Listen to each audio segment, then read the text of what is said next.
Tere, minu nimi on Ants Uustalu, oleme ööbiku gastronoomia talus, teeme pardifileed peenis hautatud pirniga.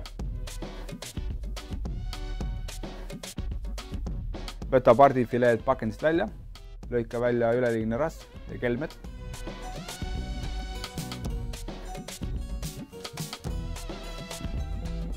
Kuivata. Tee pardirinna nahapoolse osale sõrestik ja maitsesta. Nii pääsevad kuumus ja maitseainet paremini liha sisse.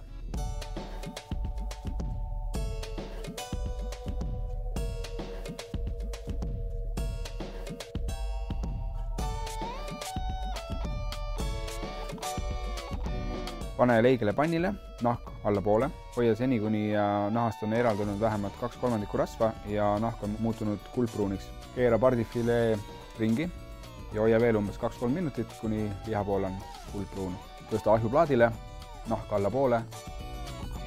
Sulata lusikatäis mett, et oleks elastne. Pigista sisse poole apelsinimahl ja määri pardifileed selle apelsinimeega.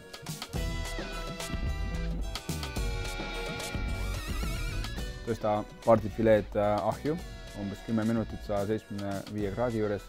Nii kaua, kui pardifilee on ahjus, koori pirnid ühtlaselt, et ei oleks näha koorimisjälgi. Vala potti pöltsama kuldne, poole apelsinimahl ja 1 kaneelipulk. Sinna sisse pane pirnid ja hauta tasasel tulel, kuni pirnid on pehmed.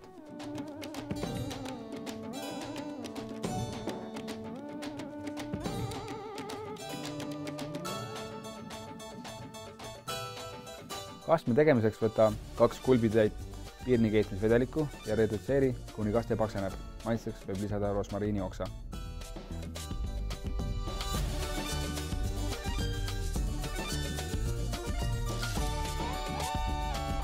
Serveerimisel lõigake pardifilee viiludeks, pange juurde pirn ja väike salat ja valage üle kastmega.